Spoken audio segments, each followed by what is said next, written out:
What if revenge did not come with a gunshot or a blade? What if it came quietly, steaming in a cup, every morning at the breakfast table? In the year 1846 in Mississippi, one man rose from his bed each dawn, believing he was master of all he saw. He reached for his coffee, never knowing that each sip carried a secret. That secret had a name, Benjamin, an enslaved man, silent in the kitchen, forced to serve the very one who chained him. But Benjamin was no ordinary servant. His hands shook with rage. His eyes burned with a fire that could not be put out. He did not fight with weapons. He did not shout with words. His war was hidden in the shadows and in the bitter taste of coffee. Each cup was a step toward death. But how long could he keep his whispering plan unseen? The year was 1846. Mississippi was a land rich with cotton, yet poor with mercy. The fields stretched wide, white as snow in the sun, but they hid a truth darker than night. Behind the wealth of the South was pain, a world where men and women were bound not by choice, but by chains.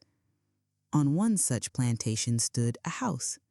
To strangers it looked fine, even noble. White walls, tall windows, and a porch that faced the fields. The smell of fresh coffee often drifted out at dawn, sweet and bitter at the same time. Guests would smile at the sight. A master's home, a place of order, a place of power. But inside, the walls held shadows. Behind every polished chair, every glass of wine, there were whispers of fear. Those who worked the fields bent under the sun from dawn until the stars came out. Their hands bled, their backs broke. They had no rest, no freedom, no voice. And yet, every morning, the master sat proud at his table. He wore fine coats, carried gold in his pocket, and thought himself untouchable. His greatest comfort was the ritual of coffee. Hot, dark, steaming. He claimed it gave him strength. He never guessed it was carrying him closer to weakness, closer to death. The kitchen was where the story began to twist. In that room, filled with the scent of roasted beans and firewood, stood Benjamin. His role was clear. Grind the beans, boil the water, pour the cup, and serve it to his master. To anyone else, it was just a routine, but to Benjamin, it became something more, a chance. Benjamin's life was not his own. He woke before the sun, moved when told, worked until his bones ached. His name was not spoken with respect, but with command. Yet every morning, as he prepared the cup, he held a small, hidden power. The master's hand reached for the cup, the master's lips touched it, and Benjamin watched. The house itself seemed to play along. By day it was bright, with the laughter of guests and the clink of silver spoons. By night it was heavy, filled with silence broken only by the crack of the whip echoing in memory. The walls absorbed every cry. The air thickened with secrets. Coffee was a symbol. For the master, it was control. He demanded it, and it was given.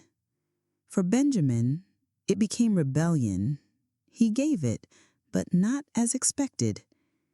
Each morning he placed the cup gently before his master, bowing his head, hiding his eyes. No one could see the storm raging inside him. Why poison? Why not strike quick and bold? Because the world around Benjamin allowed no open fight. A blade would bring death to him at once. A shout would be silenced in blood. But poison was quiet. Poison was patient. Poison was a war fought in whispers, not in thunder. The master never noticed. He drank, he smiled, he planned his day. To him, the coffee was a small joy, a taste of comfort. But with every sip, his body shifted. Tiredness crept in. Coughs rattled his chest. His skin grew pale. Doctors might have been called, neighbors might have gossiped, but no one pointed to the quiet man in the kitchen. The house itself seemed to change as the master weakened. The halls felt colder. The fields, once alive with forced labor, seemed heavier. Even the air around the porch seemed to wait for something, as though the land itself knew what was coming. But Benjamin never showed his hand. He moved through the house with calm steps, spoke only when required, and watched. His silence was his shield. His steady hands were his weapon, and the master trusted him enough to drink whatever cup he placed before him. Every morning was the same. The clink of the spoon, the steam rising from the cup, the master's hand reaching, the slow sip, and Benjamin, standing near, eyes sharp, waiting, always waiting. Rebellion did not roar in that house. It whispered. It whispered in the hiss of boiling water. It whispered in the bitter taste of the brew. It whispered in the cough of a man who believed himself too strong to fall. And so the ritual continued, day after day, cup after cup. Death was not sudden. Death was patient. It sat at the table, sipping beside the master, unseen. But for how long could this silent war last? How long before someone noticed that the master's strength was fading, drop by drop, like coffee draining from the pot? Benjamin knew the danger. If pot, his fate would be worse than chains. But still, each morning he poured. Each morning he served.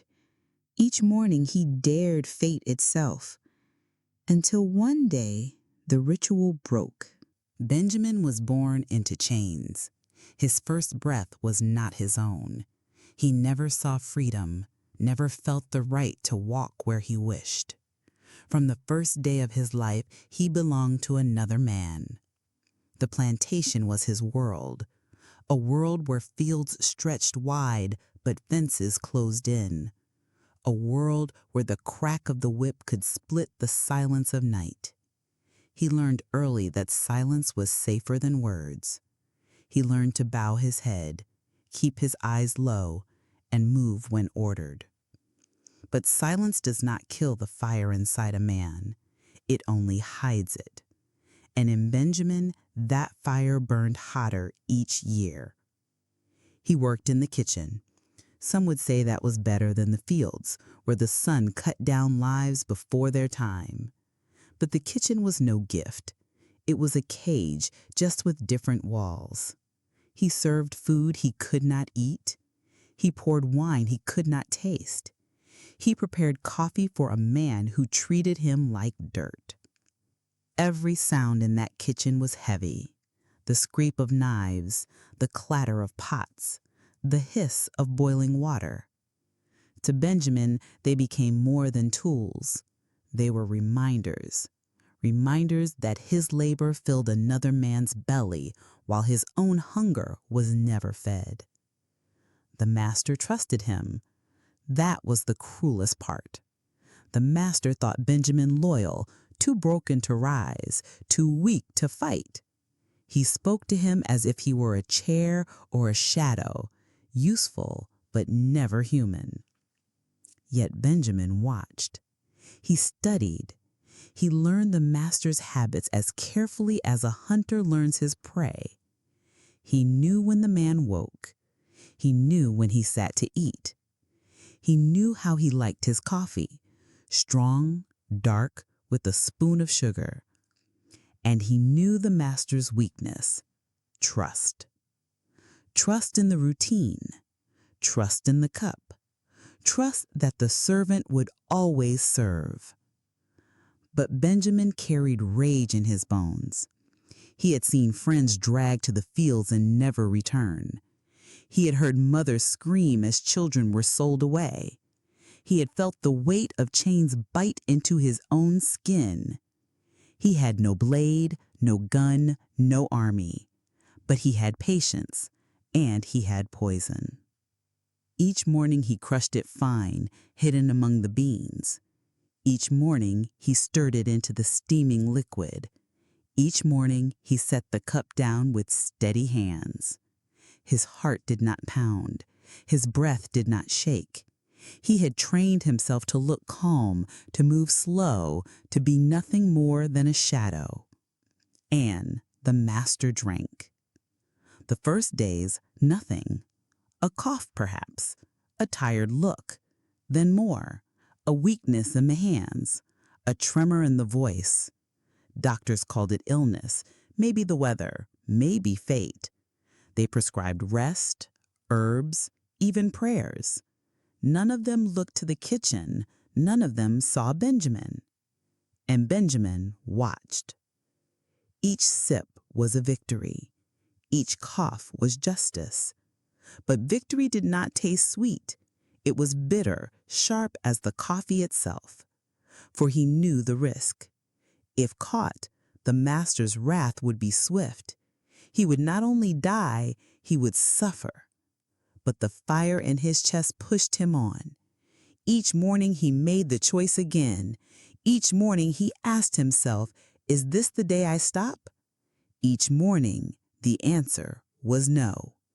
Because stopping meant surrender, and surrender was chains. The house began to change. Servants whispered that the master was fading. Guests noticed his pale skin, the way his steps grew slow. Still, no one dared question. He was the master. His word was law, even as his body betrayed him. Benjamin moved in silence. He washed dishes. He lit the fires. He ground the beans. And yet inside he was at war. His weapon was patience. His shield was his quiet face. No one could see the truth hiding behind his eyes. Some nights he lay awake staring at the low ceiling of his cabin. He thought of freedom, though he had never tasted it. What would it mean to walk without fear, to wake without command? He thought of others who had run, caught, and whipped until their backs were rivers of blood. He thought of the risk he carried. And still, when morning came, he walked back to the kitchen. He lit the fire. He set the pot to boil. He stirred. He poured.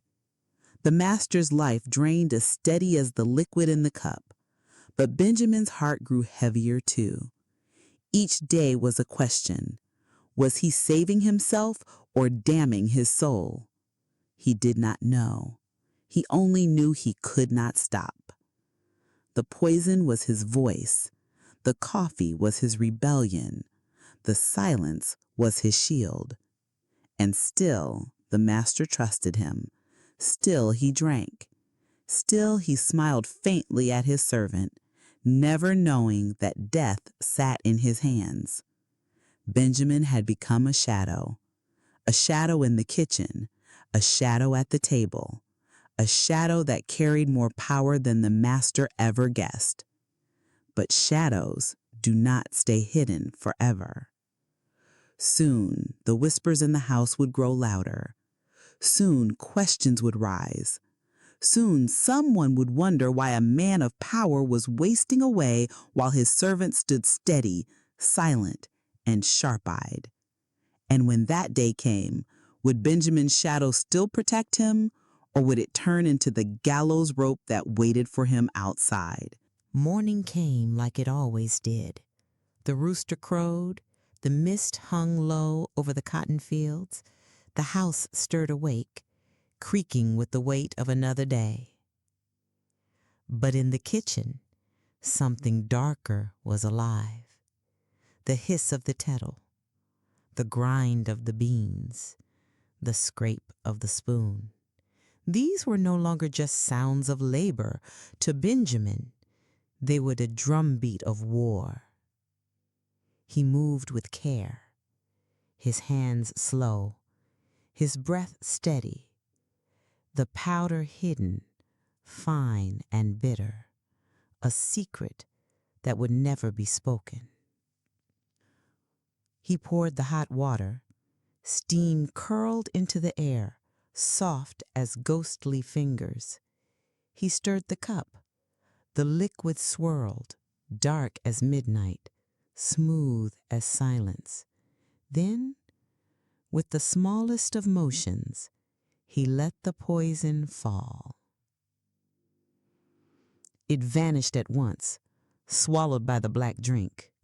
No trace, no mark, only death hiding in warmth. This was his ritual now.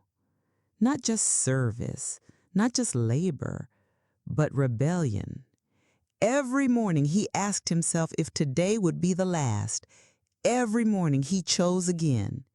And so the ritual went on.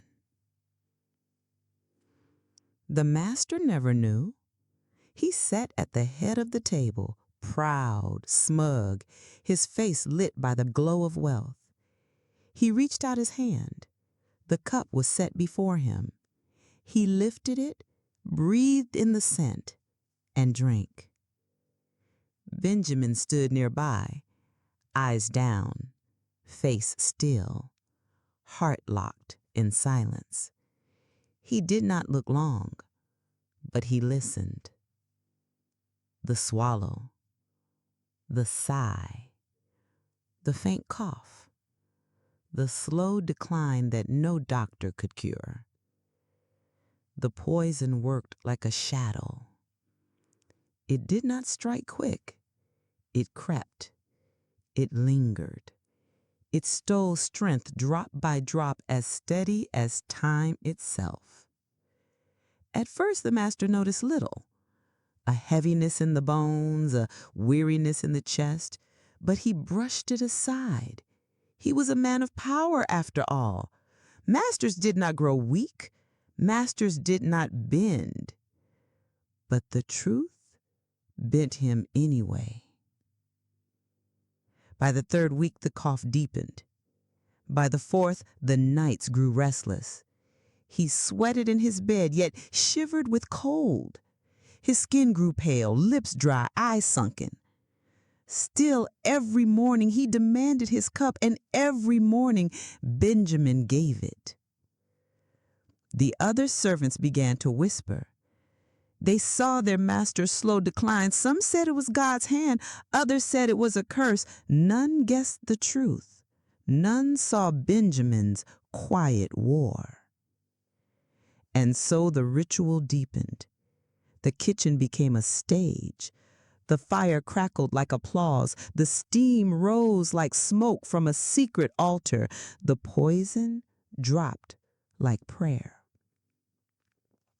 Benjamin played his part. He washed dishes. He swept floors.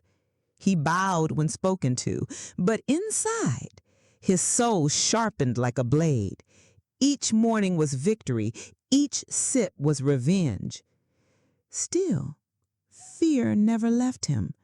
Fear that one day the master might taste the difference. Fear that another servant might see. Fear that the secret in the cup might spill out before its time. Every step he took was risk. Every breath he drew was danger. But he pressed on. For what else could he do? A blade would have been quick but too loud. A runaway attempt would end in dogs, chains, blood. Only this, only the cup gave him a chance to strike and live another day. And so he walked the edge of death. The master weakened. Guests noticed. They asked questions. What ails you, sir? Is it fever? Is it the weather? The master laughed it off. He said he was strong. He said it would pass.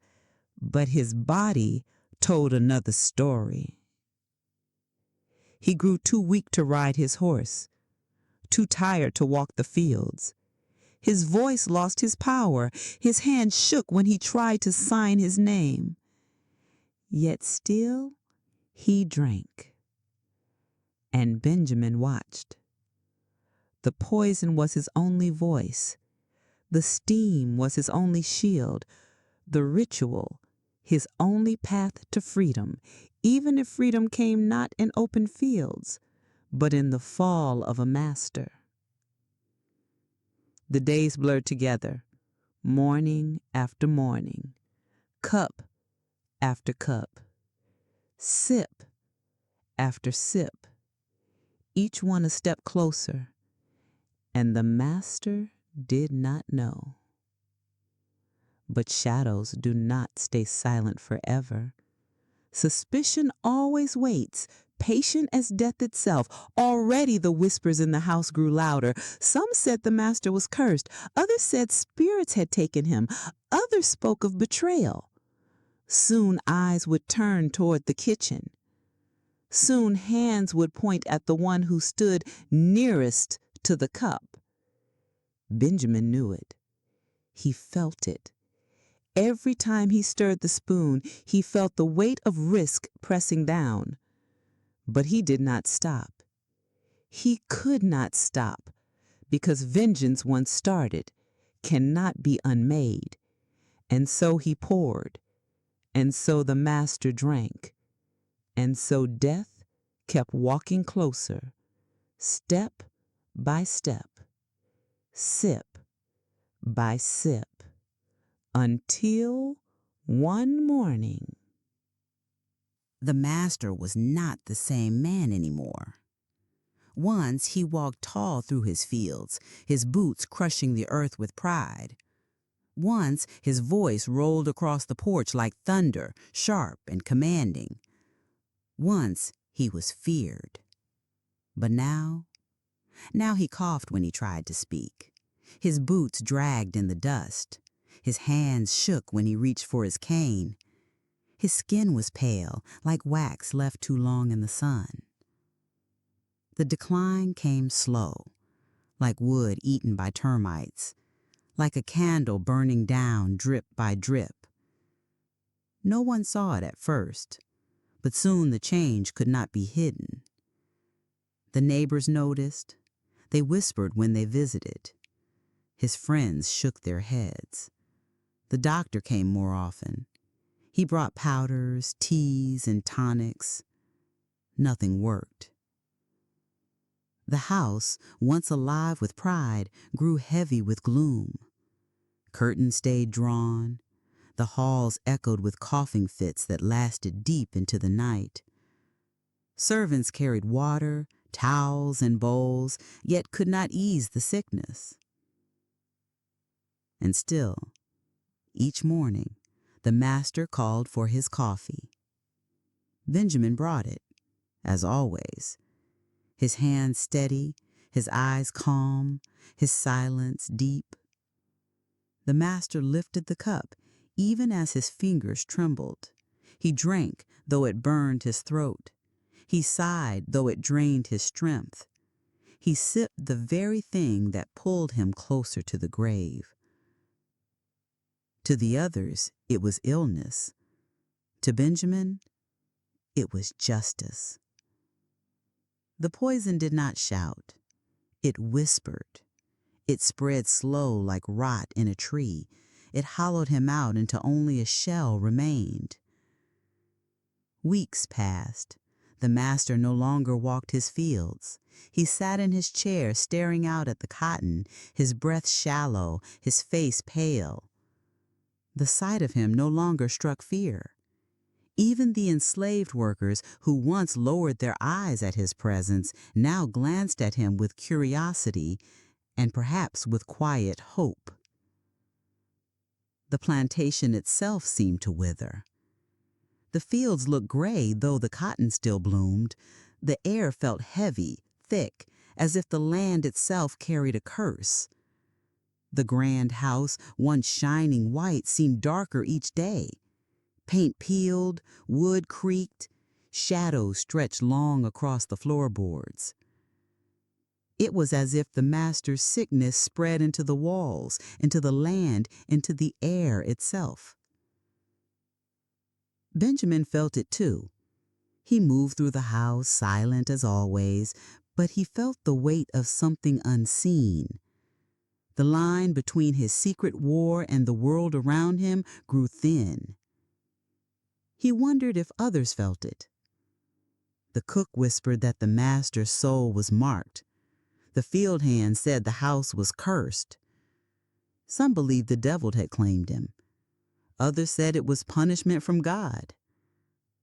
None guessed the truth. No one looked at Benjamin. But Benjamin knew time was running thin. The weaker the master grew, the louder the questions became. The doctor asked more each visit. He studied the master's tongue, his skin, his eyes. He muttered words Benjamin could not hear. Benjamin's heart beat hard in those moments. Did the doctor suspect? Did he smell the secret in the cup? But the doctor never said the word poison. He only shook his head, as if puzzled, and left with his bag. And still, the master drank, each morning the same, the hiss of the pot, the curl of steam, the dark liquid poured into the cup, Benjamin's hand setting it down, the master's lips touching the rim, a swallow, a cough, a sigh. The slow march of death. Yet Benjamin did not rejoice. He did not smile. He carried no joy in this work. Only silence, only patience, only fire burning in his chest, steady as the ritual. Because vengeance is not sweet. It is bitter, like coffee gone cold. The master's decline became clear to all. He grew too weak to stand. His meals went untouched. He shivered beneath blankets even as the fire roared in the hearth. His voice, once full of command, now rasped like wind through broken wood. And the servants watched. They did not speak out loud, but their eyes told stories. Some carried fear, some carried hope, some carried the question, what will happen when he is gone? Benjamin asked the same. What came after? Would freedom rise from this death? Or would another master take his place, cruel as the first? He did not know. He only knew he could not stop now. Each cup carried him closer. Each sip carved the master down. Each swallow pulled him deeper into the grave. The house was not the same. Nights were filled with coughing, groans, and prayers that went unanswered. Days were filled with silence, broken only by the clink of dishes and the scrape of chairs. It was no longer a house of power. It was a house of waiting, waiting for death. And Benjamin was the keeper of that wait. The slow death stretched on, like a candle fighting the last of its wax, like a fire burning down to ash. Each morning felt the same, yet each morning carried more weight than the one before. The master, though weak, clung to life. He refused to surrender. He ordered his coffee. He clung to his ritual, as if the cup itself gave him strength, as if he could drink away death. But death was already there, sitting with him, hiding in the steam, waiting. And so Benjamin poured, and so the master drank. The poison moved through his veins. The master trembled. His breath grew shallow, his eyes hollow, his body sagged. Still he lived. And Benjamin wondered, would this man never die? Would the poison never finish its work? Was the master cursed to linger forever, a shadow of himself? Or was fate holding him in place, waiting for something? The days dragged on. Suspicion grew sharper. The doctor's eyes lingered longer. The guests whispered louder. The servants traded fearful glances. Benjamin felt it pressing in. The walls seemed closer, the air heavier. Each step he took echoed louder. Each cup he poured felt more dangerous. The risk was swelling. The secret was close to breaking. Yet Benjamin pressed on, because stopping was death too. And so the ritual continued, morning after morning, cup after cup, until one night, the master's coughing shook the house, louder, longer. Blood stained his lips. His chest rattled with each breath. The servants rushed to his side. The doctor was called again. Benjamin stood in the doorway, watching, silent. The master's eyes opened. They fell on him. For a moment it seemed the man knew. For a moment it seemed his gaze pierced through the silence, through the ritual, straight into Benjamin's secret. The room held its breath. The master opened his mouth. He tried to speak. His voice cracked, raw and broken. The house was quiet, too quiet. Only the sound of the master's breath filled the room, ragged, uneven, like wind slipping through broken shutters. His body was weak, folded into his bed. His skin was gray, his lips cracked. His chest rose and fell in painful rhythm. The servants gathered near the door, whispering prayers they barely believed. The doctor stood at his side, helpless, his tools useless. No tonic, no herb, no prayer could fight what was already inside him. Benjamin stood back in the shadows, silent, still, watching. The master's eyes flicked open. They searched the room, desperate. For a moment they locked on Benjamin. The gaze was sharp, though the body was frail. It was as if he finally saw the truth. Did he know? Did he feel it deep in his veins? That death had not come by chance, but by hand?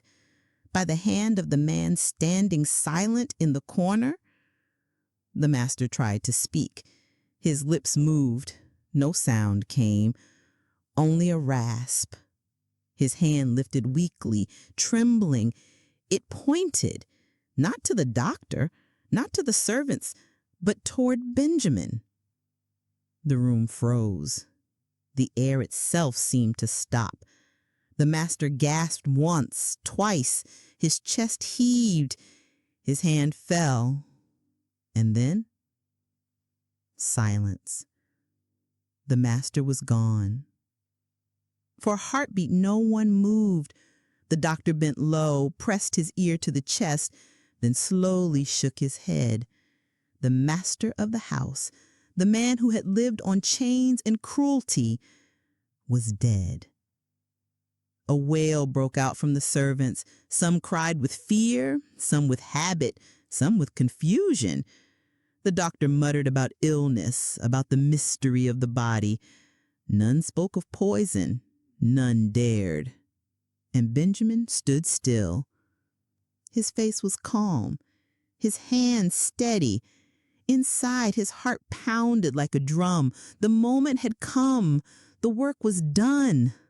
The master was no more. But silence weighed heavy. Was this victory, or was it doom? The whispers had already begun. Who would inherit the land? Who would take control of the fields? Would the chains tighten, or would they break? Benjamin did not know. He only knew the man who ruled his life was gone, taken not by sword, not by fire, not by open revolt, but by a quiet rebellion, by a cup, by patience. He turned back to the kitchen. The steam still clung to the air, faint but lingering. The pot still set on the fire, as if waiting for another cup to be poured. But there would be no cup tomorrow, no demand, no ritual. The silence felt endless. Benjamin had won his war, yet he could not speak it. He could not shout it. He could only carry it within, heavy as stone, dark as the coffee he had served. His revenge was complete, but freedom was not. Chains still clung to the land. Shadows still covered the fields. A master was gone, but the system remained. And Benjamin knew his secret was not buried. It lived. It breathed. It could rise again if anyone looked too closely. So he stayed a shadow, silent, still, waiting. Because victory in silence is never safe, and death, once invited, never leaves a house so easily. The master was buried under a heavy stone, his name carved deep, as if power could outlive breath. The preacher spoke of strength, of honor, of a man gone too soon. The neighbors bowed their heads. The servants stood back, silent as always. But silence carried truth the stone could not hide. Benjamin stood among them, eyes low. His face gave nothing away. No smile, no tear, only calm, only shadow. He was a man no one noticed, and yet the weight of death sat in his hands. No one asked why the master wasted away. The doctor called it fever. The neighbors spoke of bad air. Some whispered of curses, but none spoke the word poison. None dared. And so the secret stayed buried. But secrets are restless things.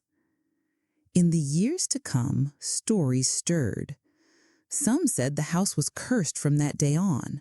Crops grew thin, walls cracked. Strange noises filled the halls at night. They said the master's ghost lingered, coughing in the dark, calling for his morning cup. Others told a different tale. They spoke of a servant, nameless, faceless, who had found his own way to strike back. A man who fought without sword or fire. A man who waged war in silence, one sip at a time. No one could prove it. No one could name him. But the whisper grew. Benjamin became more than a man. He became a shadow in the story, a warning, a question, a whisper in the steam of coffee. Was it justice? Or was it sin? To some, he was a hero. To others, he was a ghost. To all, he was a reminder that even chains cannot bind every part of a soul. And yet, Benjamin's own fate was never written clear. Did he live long after, fading into silence? Or did suspicion one day turn its eye on him? Did he find freedom? Or did he remain bound, carrying his secret like a burning coal inside? No one knows. And that is the power of a shadow. It lingers. It waits. It refuses to die. The story of Benjamin is not carved on stone. It is carried in whispers, in kitchens, in fields, in the dark spaces of history where truth hides. Every cup of coffee, every swirl of steam can still call it back. A memory, a warning, a ghost. Because vengeance does not always shout. Sometimes it whispers. Sometimes it waits. Sometimes it hides in the smallest of things. A grain of powder, a sip of warmth, a bitter swallow at dawn. The master is gone. His house is dust, his name forgotten by most. But Benjamin's act, silent, steady, haunting, still walks. It walks in legend. It walks in shadow. It walks in every question left unanswered. And so, the story ends where it began, with a cup, with steam, with silence. But remember this: silence is never empty. Sometimes silence kills.